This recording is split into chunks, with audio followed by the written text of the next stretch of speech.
السلام عليكم.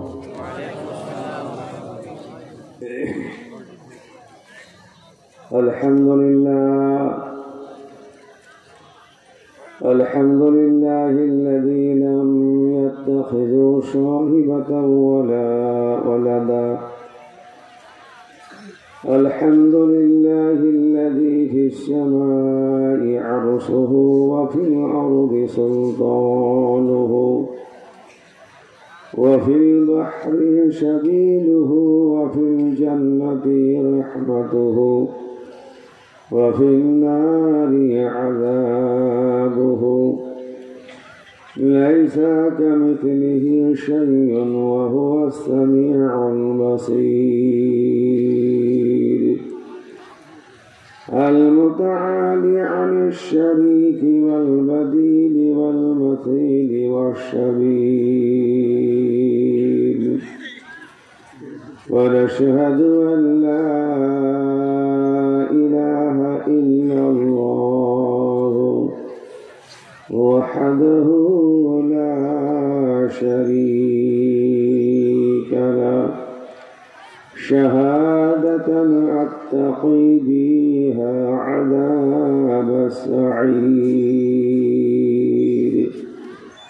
ونشهد أن سيدنا ومولانا محمدا عبده ورسوله صلى الله تعالى عليه وسلم. أما بعد، فأعوذ بالله من الشيطان الرجيم. بسم الله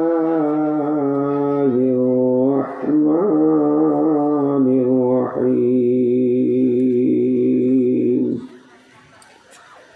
إن الله وملائكته يصلون على النبي. يا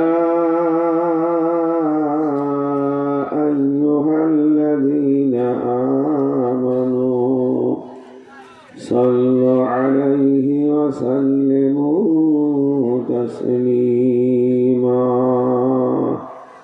সকলের মহব্বতের সঙ্গে নবীর প্রতি একবার দুরূদ শরীফ পড়ি, আল্লাহ রহমত 10 গুণ বেড়ে যাবে। আল্লাহুম্মা সাল্লি আলা মাওলানা মুহাম্মদ ওয়া আলা আলি সাইয়্যিদিনা মাওলানা মুহাম্মদ সাল্লি আলা মুহাম্মাদিন।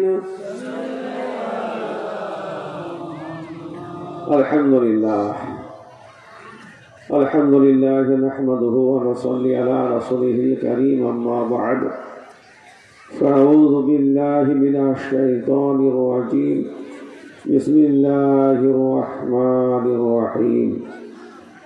إن الجنة تحت أقدام أمهاتكم.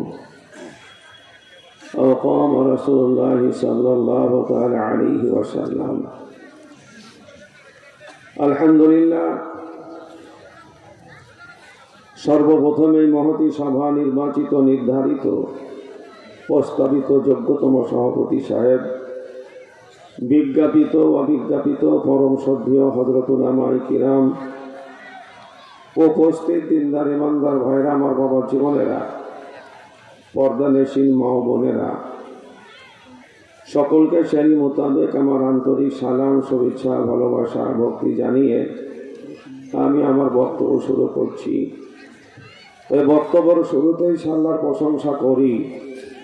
সমস্ত প্রশংসা, তারিফ ও গুণগান, আরাধনা, অর্চনা, হামদনাথ সেই মহান বিশ্বনিয়ন্তা আল্লাহ পাক তাবারক ওয়া তাআলার জন্যে, যে মহান করুণাময় প্রভুর অশেষ দয়ার বদৌলতে আজকে আমাদের মতো অপদার্থ অযোগ্য গুনাহগার মানুষগুলিকে আল্লাহ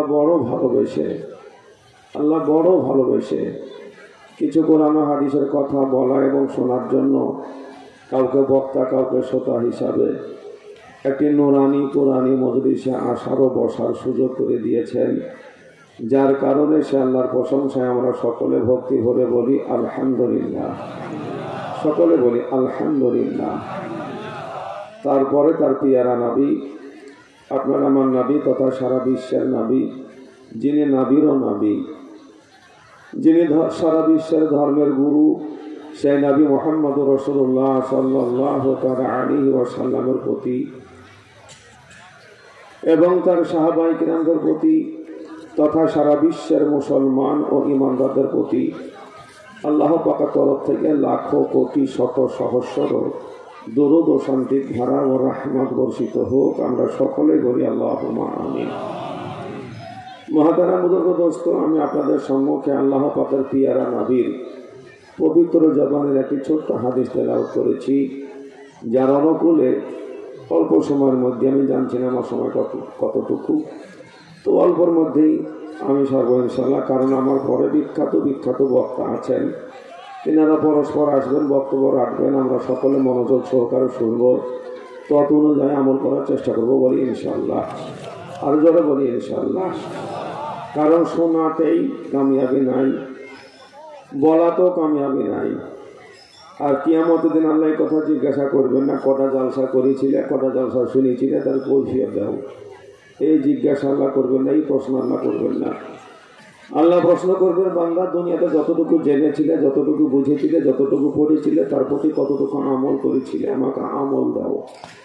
আল্লাহ পাক রব্বুল আলামিন আমল চাইবেন। তা আমাদের জীবন তো আমল শূন্য, আমরা প্রত্যেকে আজ থেকে আমল করার চেষ্টা করবো, বলি ইনশাআল্লাহ। সকলে জোরে বলি ইনশাআল্লাহ। আমল দিয়ে জীবন গড়ব, জীবন গড়ার জন্য আল্লাহ দুনিয়াতে পাঠিয়েছেন। আপনাকে আমাকে যে 60 থেকে 70 বছরে যে সামান্য জিন্দেগিটা দিয়েছেন, জীবনটা আল্লাহ দিয়েছেন, এই জীবনটা আল্লাহ দুনিয়াতে ফুর্তি মারার জন্য নয়, তামাশা করার জন্য নয়, আনন্দ করার জন্য নয়, রিল্যাক্স করার জন্য নয়। আল্লাহ পাক রব্বুল আলামিন আপনাকে আমাকে জীবন দিয়েছেন, জীবন গড়তে হবে, গড়ার জন্য আল্লাহ দিয়েছেন। তো আল্লাহ যে আমাদেরকে জীবন গড়ার জন্য দিয়েছেন, সেই কি দিয়ে গড়ব? সেই জীবন আপনাকে আমাকে গড়তে হবে আল্লাহর হুকুম আর নবীর তরিকা দিয়ে। আল্লাহর হুকুম আর নবীর তরিকা দিয়ে যদি আমরা জীবন গড়তে পারি, মরণের পরেও অনন্তকালের একটা জীবন আছে। প্রত্যেকটা জিনিসের শুরু আছে, শেষও আছে, কিন্তু একটা জিনিসের শুরু আছে, শেষ নাই, সেটা হচ্ছে পরকালের জীবন। পরকালের জীবনটা কীরকম, এটা বোঝাতে গিয়ে আল্লামা রুমি রহমতুল্লাহ আলাইহি একটা উদাহরণ দিয়েছেন, যে সমগ্র পৃথিবীতে যত পাহাড় পর্বত আছে, সমস্ত পাহাড় পর্বতকে ভেঙে চুরমার করে দিয়ে গোটা পৃথিবীকে সমতল করা হলো, সমতল করে দেওয়া হলো।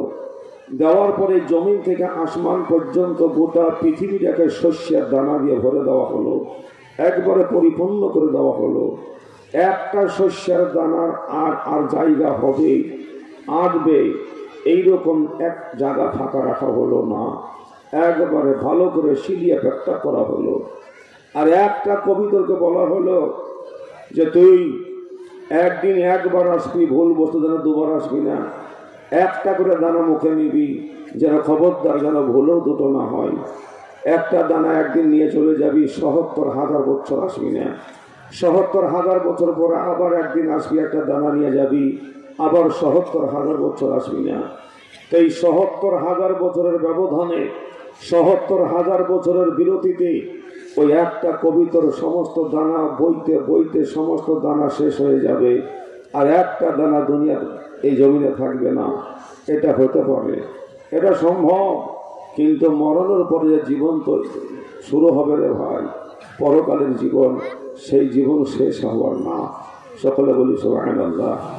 তো যদি আমরা এই দুনিয়াতে এই 60 থেকে 70 বছরের জীবনে যদি আল্লাহর হুকুম আর নবীর তরিকা দিয়ে যদি আমরা জীবনটা সাজাতে পারি, যদি জীবনটা গড়তে পারি, অনন্তকালের সেই জীবনের সুখ শান্তি সমৃদ্ধি আমরা পাবো। কথা ঠিক না জোরে বলুন? এই কথা বলতে হবে, কথা ঠিক না ভুল? আমরা পাবো। কিয়ামতের দিন আল্লাহ রাসূল সুবহানাল্লাহ হযরত আবু বকর সিদ্দিক রাদিয়াল্লাহু তাআলা আনহু হাউজে কাউসার থেকে পানি পিয়ালা ভর্তি করে উঠাবেন, ওমর রাদিয়াল্লাহু তাআলা আনহু নবীজির হাতে তুলে দেবেন, নবীজি নিজ হাতে আপনাকে আমাকে গিলাস ধরতে হবে না, নবীজির নিজ হাতে আপনার আমার মুখে গিলাস লাগিয়ে দিয়ে পানি পান করিয়ে দেবেন। আল্লাহর নবী যাকে এক গিলাস একবার পানি পান করিয়ে দেবেন, 50,000 বছর আর পিপাসা লাগবে না।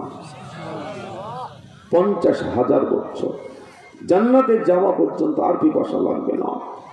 শুধু তাই নয়, আল্লাহ রাসূল পানি পান করিয়ে দিয়ে হাত ধরে, বাপ যেমন তার ছেলের হাত ধরে যেমন মার কাছে পৌঁছে দেয়, দাও ছেলে কাঁদছে দেখা নাও।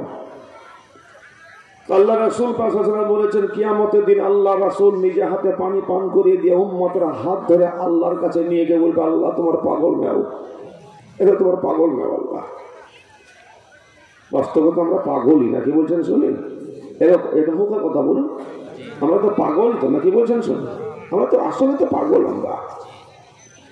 আল্লামা সুলতান নানুপুরি রহমতুল্লাহ আলাইহি তার তাফসিরে ইয়া আইয়ুহাল্লাযীনা আমানু, এই যেখানে আমানু শব্দ এসেছে, হে ঈমান ওয়ালারা, এখানে উনি তার ব্যাখ্যা করেছেন, তরজমা করেছেন, হে পাগলের দলেরা, এই পাগলের দলেরা। ওনার তাফসিরে আর সত্যি আমরা পাগল কেন? বলছে আমরা তো আল্লাহকে দেখিনি, নবীজি বলেছেন আল্লাহ আছে, তা আমরা বিশ্বাস করেছি। আমরা তো জাহান্নাম জান্নাত দেখিনি, নবীজি বলেছেন তা আমরা বিশ্বাস করেছি। আমরা তো ফেরেশতা দেখিনি, নবীজি বলেছেন তা আমরা বিশ্বাস করেছি। কবর আযাব তো আমরা দেখিনি, নবীজি বলেছেন তা আমরা বিশ্বাস করেছি। তো নবীজি যা যা বলেছেন আমরা এক বাক্যে মেনে নিয়েছি, স্বীকার করেছি, বিশ্বাস করেছি। আমরা পাগল ছাড়া কি বলুন তো শুনি, তাই না? কথা বলেন। তা আল্লাহ রাসূল হাত ধরে নিয়ে গেল, আল্লাহকে বলবে আল্লাহ তোমার পাগল নাও, ওই দেখো পাগল নাও। মা যেমন তার ছেলেকে যেমন হাত ধরে যেমন টেনে কোলে বসিয়ে নেয়, আল্লাহর কসম নবীজি বলেছেন কিয়ামতের দিন আল্লাহ তার কুদরতি হাত দিয়ে বান্দার হাত ধরবেন, আয় আমার কাছে, আয় বান্দা, আয় আয় আমার কাছে।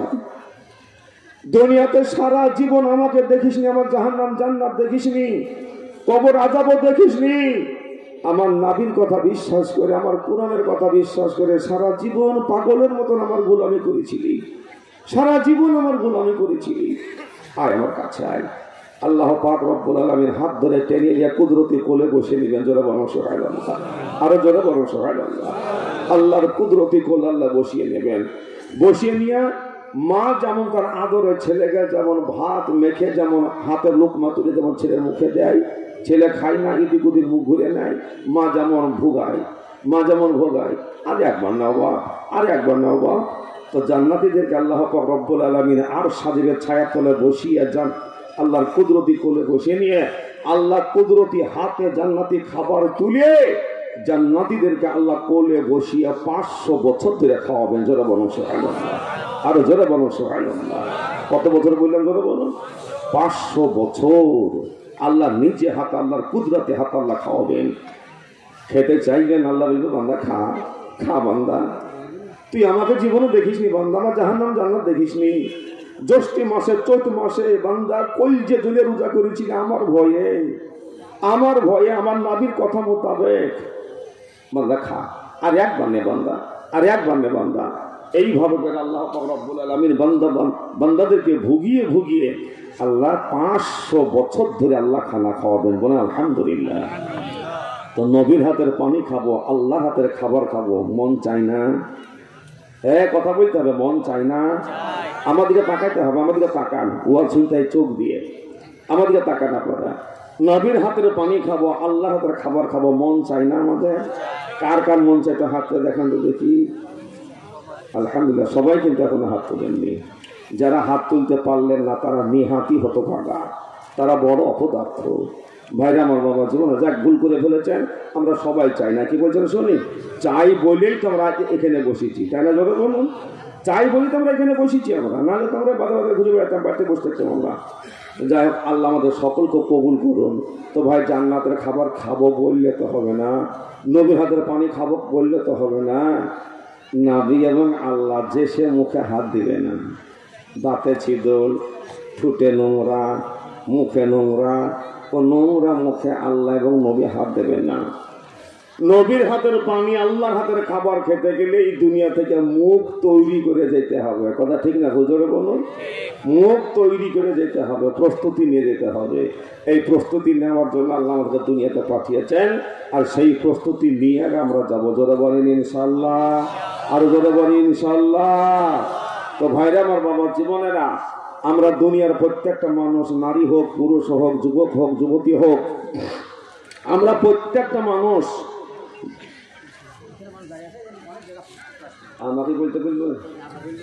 আচ্ছা ভাই, এই দেখেন আমার বাম দিকে, হ্যাঁ আমার বাম দিকে, আপনাদের ডান দিকে, স্টেজের ডান দিকে জায়গা ফাঁকা পড়ে আছে। ভাই তো আপনাদের সামনে আগিয়ে আসেন, পিছনে মানুষ বসতে জায়গা পাশে দাঁড়িয়ে আছে, দেখুন দেখুন আপনারা। আল্লাহ, আপনারা তো সামনে আগিয়ে আসেন না ভাই, এই তো চলে আসেন আপনার দিকে। এই টেবিলটা পেছন, এখানকার লোকগুলো দেখতে পাচ্ছেন,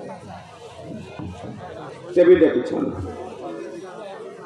আল্লাহ, এই টেবিলটা পিছনে দিতে হবে, লোক হবে।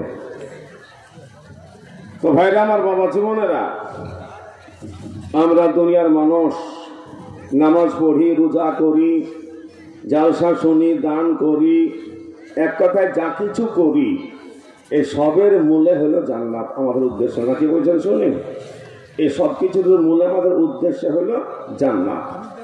যেই কাজগুলা করলে আল্লাহ আমাদের প্রতি সন্তুষ্ট হবেন, আল্লাহ নেকি দেবেন, আর নেকির বদলে আল্লাহ আমাদেরকে জান্নাত দেবেন। তো জান্নাতের আশায় আমরা তো কষ্ট করে নামাজ পড়ি, সারাদিন না খেয়ে না পান করে আমরা কষ্ট করে রোজা করি, মাথার ঘাম পায়ে ফেলে যে অক্লান্ত পরিশ্রম করে আমরা ইনকাম করি, তার থেকে দান খায়রাত করি, ইত্যাদি ইত্যাদি আমরা ভালো কাজ করি। তো আমরা এই দুনিয়াতে যা কিছু করি, এত ত্যাগ ও তিতিক্ষা বরদাস্ত করি, এর মনে হলো জান্নাত। তো যে জান্নাতের আশায় আমরা এত কষ্ট আমরা সহ্য করি, বরদাস্ত করি, এই জান্নাত আমরা কেউ কোনদিন দেখেছি? এই দেখেছি আমরা জান্নাত কোনোদিন? আচ্ছা, এই জান্নাত আকাশে আছে না পাতালে আছে? আচ্ছা, এই জান্নাত মক্কাতে আছে না মদিনাতে আছে? না পাথর চাপিতে আছে, না না ফুরফুরাতে আছে? এই জান্নাত আছে কোথায়? আল্লাহ, তো জান্নাত আছে কোথায়? আল্লাহ রাসূল পাক সাল্লাল্লাহু আলাইহি ওয়াসাল্লাম বলিষ্ঠ কণ্ঠে বলেছেন, ইন্নাল জান্নাতা, ওগো দুনিয়ার মানুষেরা, ওগো দুনিয়ার মানুষেরা, আমি নবী তোমাদেরকে জান্নাতের সন্ধান দিয়ে দিলাম। নবীজি সন্ধান দিয়ে দিয়েছেন, এখন আপনার আমার কর্তব্য সেই জান্নাতকে ধরা, সেই জান্নাতে কে গ্রহণ করা। তাহলে আমরা করবো তো নাকি ইনশাআল্লাহ? তো সেটা কোথায়? আল্লাহ রাসূল পাক সাল্লাল্লাহু আলাইহি ওয়াসাল্লাম বলেছেন, তাহতা আকদামি উম্মাহাত, তোমাদের আপন আপন মা ও আব্বার পায়ের তলে। জোরে বলুন সুবহানাল্লাহ। কোথায় বলা হলো? জোরে বলুন, মা বাবার পায়ের তলে। তো মা বাবার পায়ের তলে বলতে গেলে কি এই পায়ের তলে মাটির তলে? তা না, ওয়াজ শুনতে হবে ভালো করে। তো মা বাবার পায়ের তলে জান্নাত মানে করো এই পায়ের তলে, মাটির তলে না, যে বলছেন শুনুন। এর ব্যাখ্যা হলো মা বাপের সন্তুষ্টিতে, মা বাপের খুশিতে, মা বাপের সন্তুষ্টিতে, মা বাপের নেক দোয়াতে।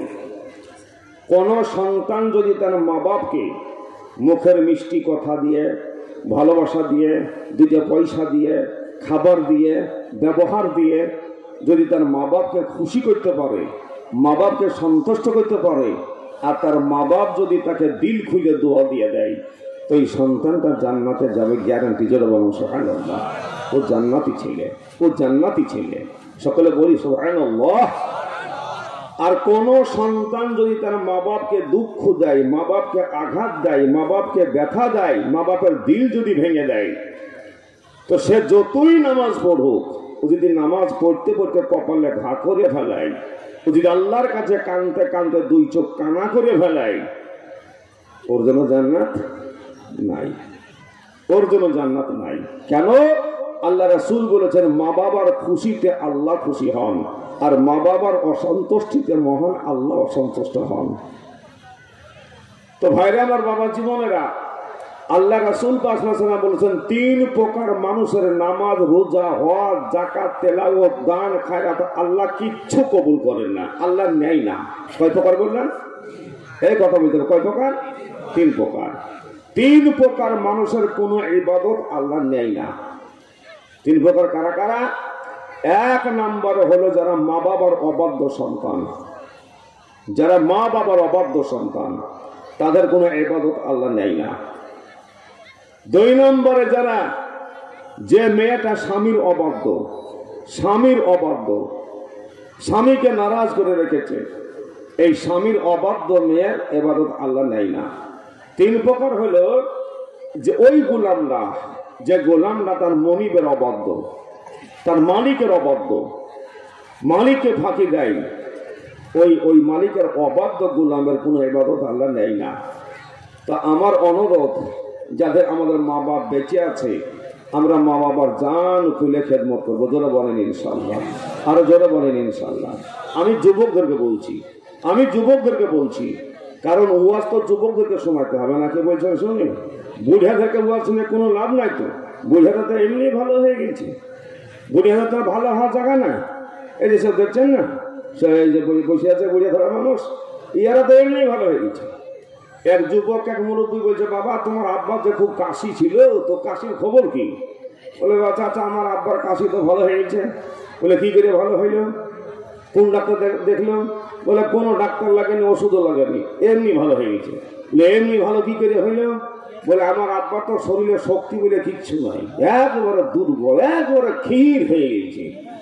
ওই কাশতে যে দুই একবার খুব করে কাশে কাশে দম আটকে যায়, যার কাশতে পারে না, যে কাশি ভালো হয়ে যায়। এর নাম কাশি ভালো হওয়া? বলছে, আমার আব্বার শরীরে শক্তি নাই তো কাশতে পারে না, শক্তি থাকলে আরো কিছুদিন কাশত, কিন্তু শরীরে শক্তি নাই, ওই কাশতে যে দম আটকে যায়, যে কাশি ভালো হয়ে যায়।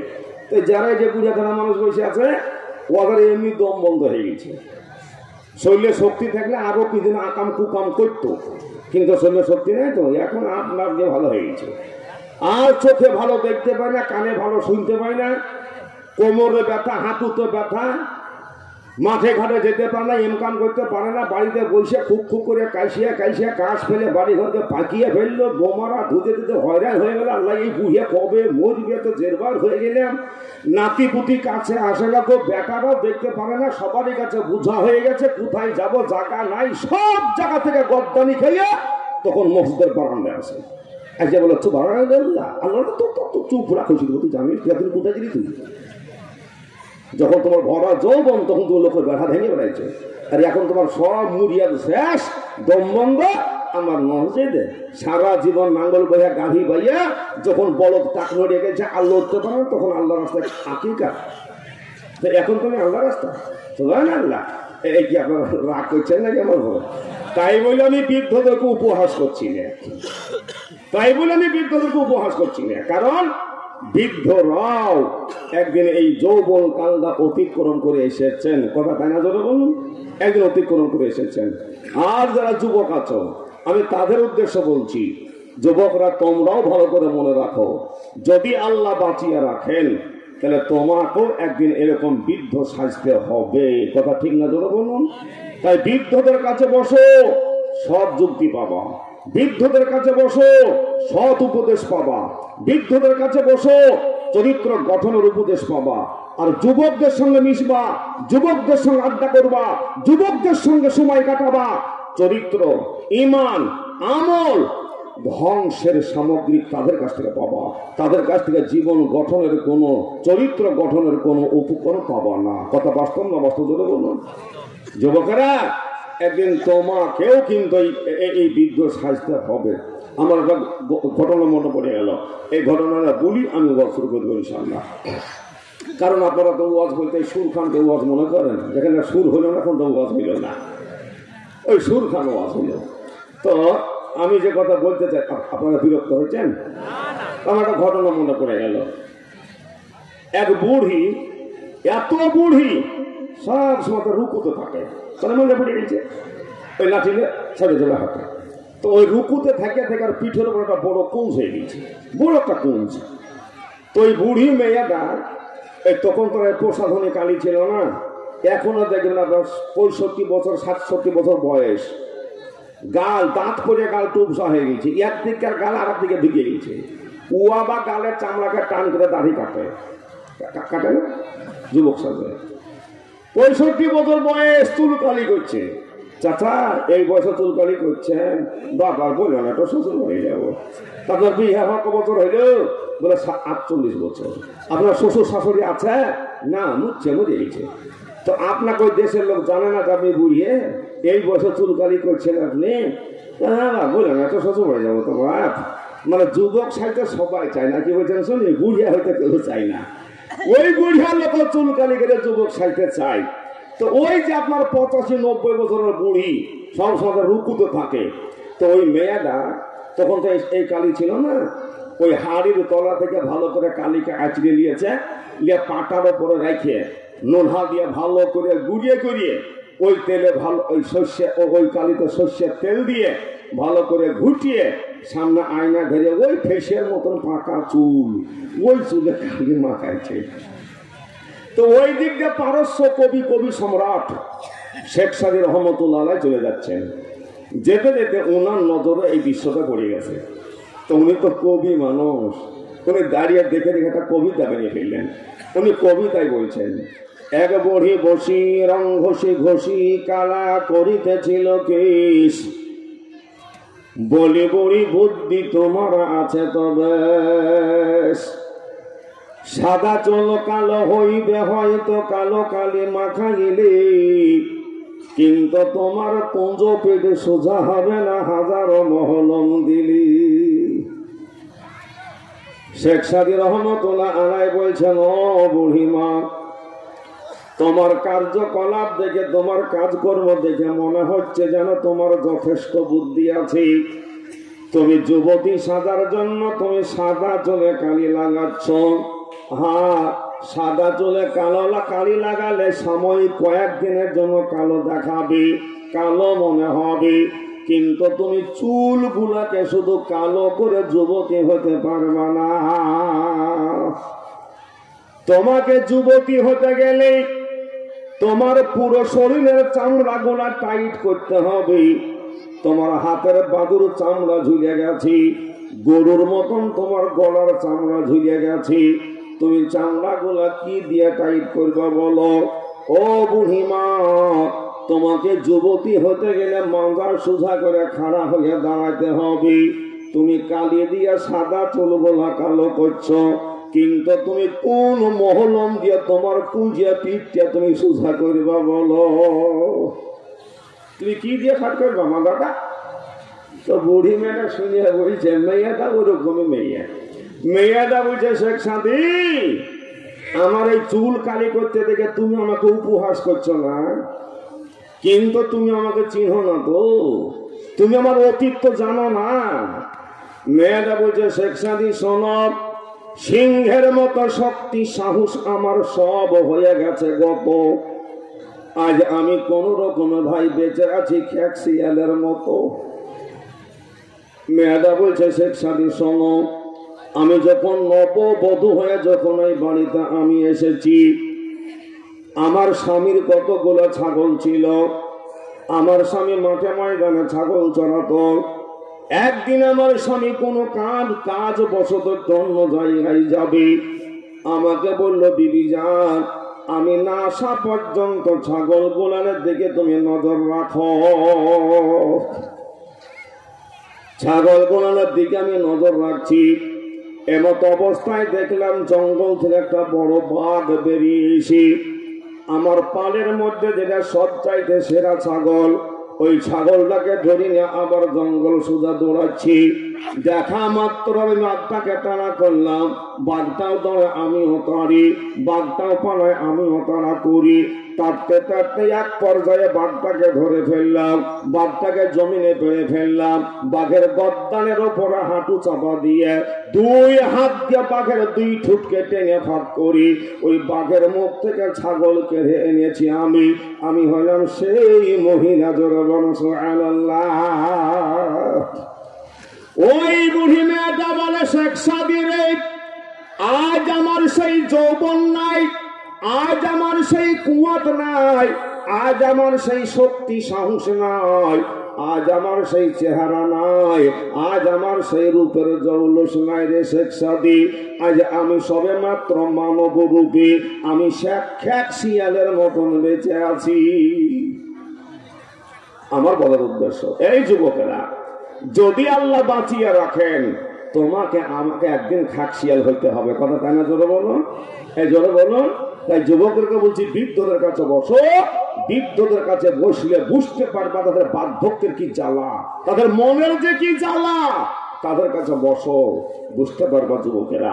তো ভাইরা আমার, বাবা জীবনেরা, তাই যুবকদের উদ্দেশ্যে বলছি, যাদের মা বাপ বেঁচে আছে আমরা কেউ মা বাবার দিলে ব্যথা দেব না। জোরে বলেন ইনশাআল্লাহ, আরো জোরে বলেন ইনশাআল্লাহ। যাদের মা বাপ মারা গেছে তারা হয়তো মনে মনে ভাবছেন, আমার তো মা বাপ ছিল কিন্তু এখন তো নাই, আর যখন ছিল তখন তো আমি বুঝতে পারিনি। এটা বাস্তব। মুখে দাঁত থাকা পর্যন্ত দাঁতের মর্ম বোঝা যায় না, চোখ থাকা পর্যন্ত চোখের মর্ম বোঝা যায় না। এতদিন চোখ ভালো ছিল, যা খুশি দেখেছি, কোনো অসুবিধা হয়নি, ওই চোখই আছে রে ভাই। কিন্তু এখন আবার মোবাইলের ফোনের নাম্বার গুলো দেখতে হবে, এমনি করে দেখতে হয়। কি কথা বাস্তব না বাস্তব বলুন ভাই রে? তো চোখ ভালো থাকা পর্যন্ত চোখের মর্ম বোঝা যায় না, বাপ মা থাকা পর্যন্ত বাপ মা যে কি জিনিস তা বোঝা যায় না। তাই যাদের বাপ মা চলে গেছে তারা বুঝতে পারেনি, এখন তারা নৈরাশ হয়ে যেও না। আল্লাহ রাসূল বলেছেন, যাদের মা বাপ মারা গেছে তারা নৈরাশ হয়ে যেও না, হতাশাগ্রস্ত হলো না। তাদের জন্য 4টা কাজ আছে। কি বললাম জোরে বলুন? 4টা কাজ আছে। এই 4টা কাজ যদি তারা করে, তার মৃত্যু মা বাবার আত্মা খুশিতে ভরে যাবে। আর এই মৃত্যু মা বাবার আত্মার খুশির কারণে মহান আল্লাহ খুশি হয়ে যাবেন। জোরে বলুন সুবহানাল্লাহ, আরো জোরে বলুন সুবহানাল্লাহ। তাহলে এই 4টা কাজ আমরা সকলে বেশি বেশি করার চেষ্টা করবো। জোরে বলেন ইনশাআল্লাহ, আরো জোরে বলেন ইনশাআল্লাহ। তো 4টা কাজ কি কি আমি সবগুলো তো বলতে পারবো না, বলার আমার সময় নাই। এই 4 নম্বরের মধ্যে আমি 3টা বাদ দিয়ে একটা বলছি। তো একটা কি? আল্লাহ রাসূল পাক সাল্লাল্লাহু আলাইহি ওয়াসাল্লাম বলেছেন, যাদের মা বাপ মারা গেছে তারা বেশি বেশি করে মা বাবার জন্য মাগফিরাতের দোয়া করো। তুমি যখন দোয়া করবা আর সেই দোয়ার কারণে তোমার মা বাবার গুনাহ মাফ হবে, তোমার মা বাবার কবরে শান্তি আসবে, তোমার মা বাবার আত্মা খুশিতে ভরে যাবে, আর ওই খুশির কারণে মহান আল্লাহ খুশি হয়ে যাবে। যারা বলুন সুবহানাল্লাহ। মা বাবার জন্য বেশি বেশি করে তুমি মাগফিরাতের দোয়া করো। কিরকম মাফ হয়ে যাবে? আমি এখন কিতাবের মধ্যে পড়েছি, একজন মুরিদান এক পীর সাহেবের দরবারে বসে চোখ দুটো বন্ধ করে দিয়ে পূর্বের দিকে লক্ষ্য করে একাগ্রত চিত্তে মোহাব্বতের সঙ্গে পড়ছেন কালেমা লা ইলাহা ইল্লাল্লাহ। সবাই জোরে বলুন, লা ইলাহা ইল্লাল্লাহ, লা ইলাহা ইল্লাল্লাহ মুহাম্মাদুর রাসূলুল্লাহ সাল্লাল্লাহু তাআলা আলাইহি ওয়াসাল্লাম। এমনই করে বেচারা কালেমার জিকির করতেছেন। কালেমার জিকির করতে করতে কিছুক্ষণ পরে বেচারা হাওমাও করে কাঁদতে শুরু করলো। জোরে বলো সুবহানাল্লাহ। এমনই কান্না কাঁদে গো, মনে হয় যেন কাঁদতে কাঁদতে বেচারা জাররা কাতার হয়ে যাবে। কান্না করতে করতে কিছুক্ষণ পর আবার হাহা করে হাসতে শুরু করেছি। এমনই হাসি হাসছেন যেন বেচারা পাগল পাড়া হয়ে গেছে। পীর সাহেব জিজ্ঞাসা করলেন, বাপ তুমি কান্না করছিলে জিকির করতে করতে, আবার কান্না করতে করতে তুমি হাসছো কেন বলো? মরিদানটা বলে, হুজুর গো, এটা তো গোপনীয় বিষয়, আর গোপনীয় বিষয় তো কারো সম্মুখে বলাটা শোভা পায় না, কিন্তু আপনি আমার ওস্তাদ, আপনি আমার হুজুর, আপনার কাছে এই সত্য গোপন করা যাবে না। ওই মরিদানটা বলে, হুজুর গো, আপনি যে আমাকে জিকিরি শিক্ষা দিয়েছেন, আপনি যে আমাকে ওজিফা শিক্ষা দিয়েছেন, আপনার শিখানো মোতাবেক আমি আমার কুলবের দিকে লক্ষ্য করে চোখ বন্ধ করি একাগ্রত চিত্তে মহব্বতের সঙ্গে পড়ছিলাম কালেমা লা ইলাহা ইল্লাল্লাহ। সবাই ধরে বলুন, লা ইলাহা ইল্লাল্লাহ, লা ইলাহা ইল্লাল্লাহ, লা ইলাহা ইল্লাল্লাহ মুহাম্মাদুর রাসূলুল্লাহ। সাল্লাল্লাহু তাআলা আলাইহি ওয়াসাল্লাম। আমি এমনই করে কালেমার জিকির করছিলাম হুজুর, জিকির করতে করতে আমার কাশ্য শক্তি জেগে গেল, আমার অন্তর চক্ষু খুলে গেল। জোরে বলো সুবহানাল্লাহ। দয়ার নবীজি বলেছেন প্রত্যেকটা মানুষের তিনটা করে চোখ আছে, প্রতিটি মানুষের তিনটা করে কান আছে। দুইটা চোখ হলো চামড়ার চোখ, এই গোস্তের চোখ, আর একটা চোখ হলো মানুষের অন্তর চোখ, রুহানি চোখ, যাকে বাংলায় বলা হয় দিব্য দৃষ্টি। দুইটা কান হলো চামড়ার কান, গোস্তের কান, আর একটা কান হলো মানুষের হৃদয়ের কান, অন্তরের কান। আল্লাহ রাসূল বলেছেন এই দুইটা, এই চক্ষুর আর এই কর্ণটা আল্লাহর বিশেষ দান। আল্লাহ তার বিশেষ বিশেষ বান্দাদেরকে দান করেন। আল্লাহর যারা ইবাদত করতে করতে, নবীর ইতাআত করতে করতে যারা মাকসুদে মানজিলে পৌঁছিয়ে যান, যারা আসল গন্তব্যস্থানে পৌঁছিয়ে যান, রাসূলকে খুশি করতে পারেন, আল্লাহকে খুশি করতে পারেন, আমার দয়ার আল্লাহ তার উপরে খুশি হয়ে সন্তুষ্ট হয়ে আল্লাহ তাকে অলিত্ব দান করেন, আল্লাহ তাকে বন্ধু বানিয়ে নেন, আর আল্লাহ তাকে বিশেষ এই অফারটা দান করেন। জোরে বলো সুবহানাল্লাহ।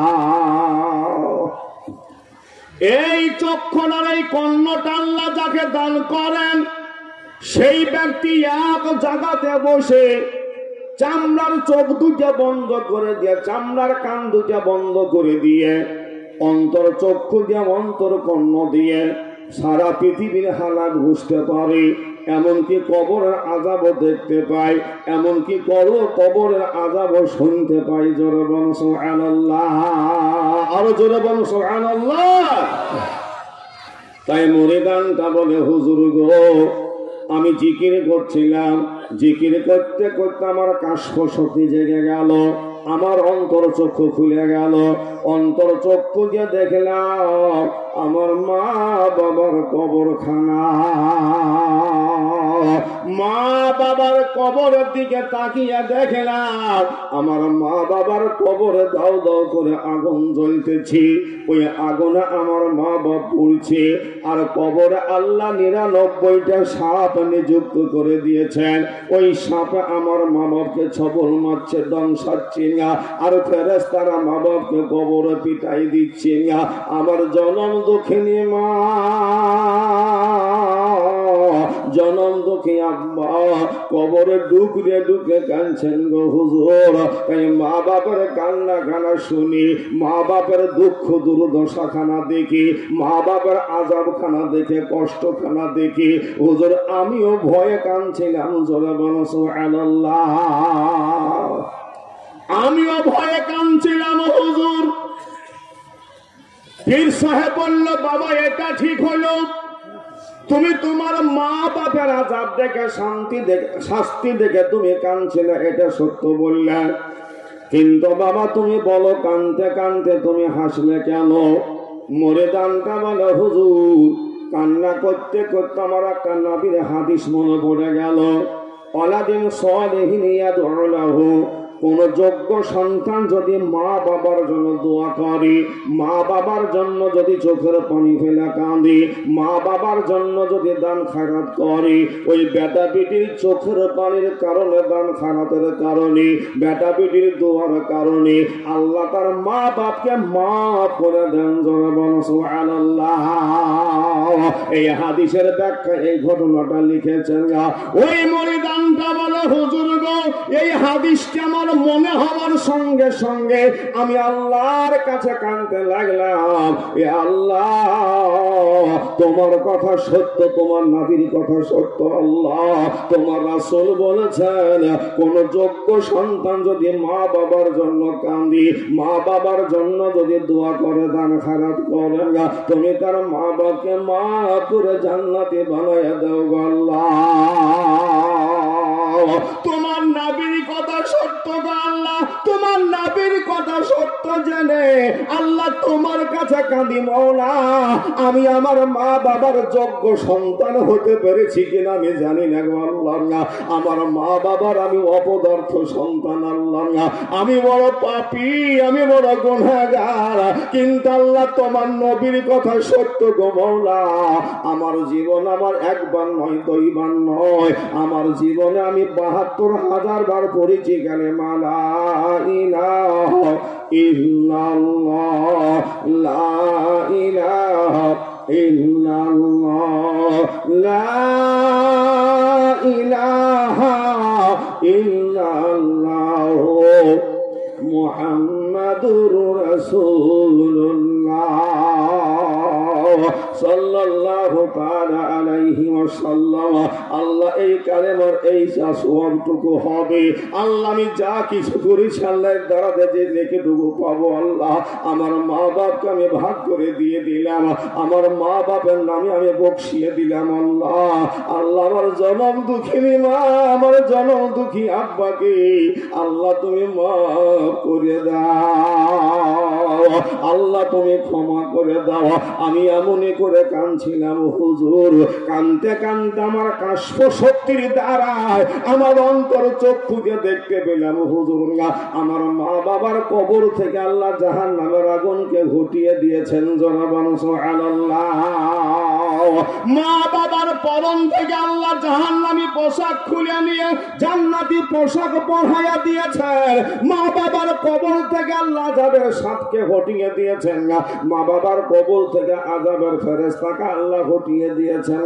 মা বাবার কবর আল্লাহ জান্নাতের বিছানা বিছিয়ে দিয়েছেন। মা বাবা আমার কবরের শেষের দিকে বড় আনন্দ শান্তিতে আছেন। মা বাবা বলে বেটা রে তুই দুনিয়াতে ছিলি বলে বাবা আমার জন্য দোয়া করেছিস, আর সেই দোয়ার কারণে আজ আমি শান্তি পেলাম রে বেটা। তাই মুরিদানটা বলে হুজুর গো, ওই মা বাবার শেষের দিকে আনন্দ থেকে সুখ শান্তি দেখে আমিও আনন্দে হাসছিলাম। জোরে বলো সুবহানাল্লাহ, আরো জোরে বলো সুবহানাল্লাহ। ওই মুরিদানটা বলে হুজুর এই জন্য আমি হাসছিলাম। পীর সাহেব বলল বাবা তুমি সত্য বলেছ, ঠিকই বলেছ, মা বাবার জন্য বেটা বিটিতে দান করলে, সাদকা করলে, দোয়া করলে, চোখের পানি ফেলে কাঁদলে, আল্লাহ তার মা বাপকে মাফ করে দাও। বাবা তুমি সত্য বলেছ। ও মুসলমান ভাইরা, বাবা জীবনেরা, এখান থেকে প্রমাণ হয়ে গেল কোন বেটা পিটি যদি মা বাবার জন্য দোয়া করে, দান খারাপ করে, ওই দোয়ার কারণে, দান খারাপের কারণে আল্লাহ তার মা বাপকে মাফ করে জান্নাতি বানায়া দেন। জনগণ সুবহানাল্লাহ।